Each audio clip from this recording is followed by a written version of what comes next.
शिवा मुंबई में एक छोटा मोटा चोर है। फिर एक दिन वह एक शादी में जाता है जहां उसे पटना की पारो से प्यार हो जाता है।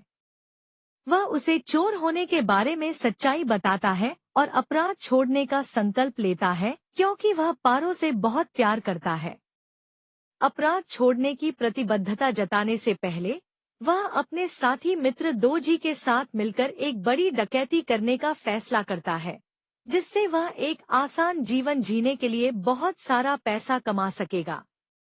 वह रेलवे स्टेशन पर एक महिला को भी धोखा देता है और ट्रंक लेकर भाग जाता है। यह शिवा को एक छोटी लड़की चिंकी के पास ले जाता है, जो ट्रंक में थी, न कि उसके पास धन था जिसे उसने सोचा था। चिंकी सोचती है कि वह उसका पिता है। हैरान होकर वह चिंकी को अपने साथ रखने के लिए मजबूर है, क्योंकि एक पुलिस अधिकारी विशाल शर्मा उस पर नजर रखता है। शिवा को डर है कि पारो उसे चिंकी के साथ पकड़ लेगी और वह उसे हमेशा के लिए खो देगा। उसे चिंकी और उसके पिता की एक तस्वीर मिलती है, जो बिल्कुल शिवा की तरह दिखते हैं। इस प्रकार उसे एहसास होता है कि चिंकी क्यों सोचती है कि शिवा उसके पिता है। आखिरकार यह पता चला कि चिंकी के पिता विक्रम सिंह राठौड़ हैं, जो एक बहादुर, अनुशासित और सम्मानित पुलिस अधिकारी हैं, जिनसे अपराधी डरते हैं। अपनी बेटी को खोजने के लिए एक गुंडे का पीछा करते समय विक्रम एक ऑटो की चपेट में आ जाता है और उसके मस्तिष्क को गंभीर आघात लगता है।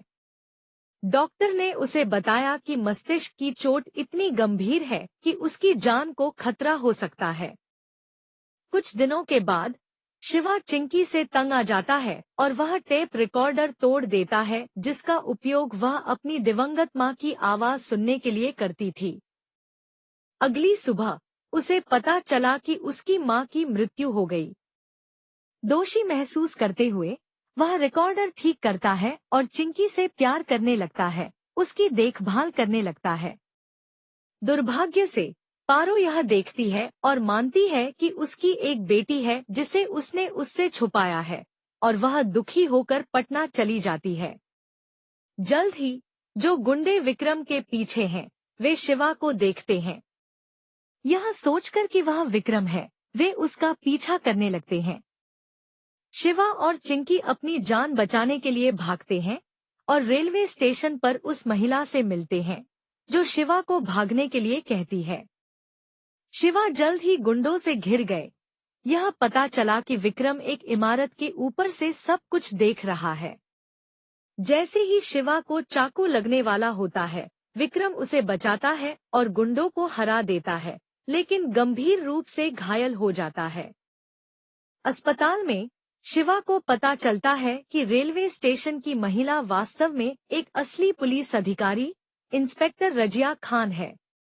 अधिकारी शिवा को बताते हैं कि जो आदमी उसके जैसा दिखता है वह विक्रम है, और पूरी घटना बताते हैं। 6 महीने पहले विक्रम ने नए एएसपी के रूप में देवगढ़ नामक गांव की यात्रा की। वहां बापजी नामक एक गुंडे और उसके बेटे मुन्ना ने ग्रामीणों को परेशान किया, उन पर अत्याचार किया और उनके पैसे हड़प लिए। विशाल की पत्नी के साथ बलात्कार करने के आरोप में विक्रम ने तुरंत मुन्ना को गिरफ्तार कर लिया, लेकिन बापजी के राजनीतिक प्रभाव के कारण उसे रिहा कर दिया गया। बापजी ने मुन्ना की रिहाई का जश्न मनाते हुए एक पार्टी का आयोजन किया। पार्टी में मुन्ना ने पुलिस अधिकारियों को अपमानित किया और उनकी पैंट नीचे खिंचवा दी। विक्रम अगला निशाना होने के कारण वापस बालकनी की ओर चला गया, जहां मुन्ना फिसल गया और इस प्रक्रिया में उसकी मृत्यु हो गई। अगले दिन विक्रम पर बापजी के भाई टिटला ने हमला कर दिया। जब लोग मुन्ना की मौत का जश्न मना रहे थे, तो उसकी पीठ में चाकू मार दिया गया और गांव के एक बच्चे को बचाने की कोशिश करते समय उसके सिर में गोली मार दी गई। तब उसे मृत मान लिया गया था। जब पुलिस अधिकारी उसे दफनाने की तैयारी कर रहे थे, तो वह जीवित रहते हुए सांस लेने लगा।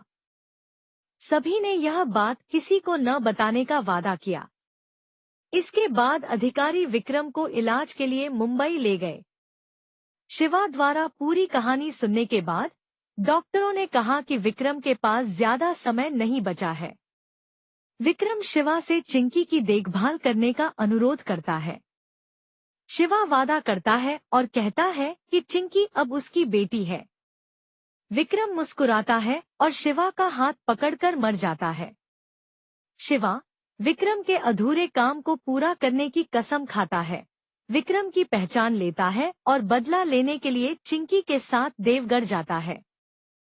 पारो को सच्चाई का पता चल जाता है और वह वहां पहुंच जाती है क्योंकि वह अभी भी शिवा से प्यार करती है। हालांकि वह अभी भी खुद को विक्रम राठौड़ के रूप में संदर्भित करता है। वह उसके साथ सुलह कर लेती है और कसम खाती है कि वह चिंकी का भी ख्याल रखेगी। शिवा ने बापजी की शराब फैक्ट्री में आग लगा दी और ग्रामीणों को अनाज और पैसे वापस बांट दिए। उन्होंने पुलिस अधिकारियों को बापजी और उनके साथियों को लाठियों से पीटने के लिए भी प्रोत्साहित किया। एक भारी चरमोत्कर्ष के बाद शिवा अंततः बापजी और टिटला को मार देते हैं और पारो और चिंकी को बापजी और टिटला द्वारा अपहरण किए जाने के बाद बचा लेते हैं। कहानी यह है कि देवगढ़ अब वापस सुरक्षित हाथों में आ गया है और शिवा, पारो और दोजी चिंकी के साथ ट्रेन से रवाना हो रहे हैं, संभवतः वापस मुंबई के लिए।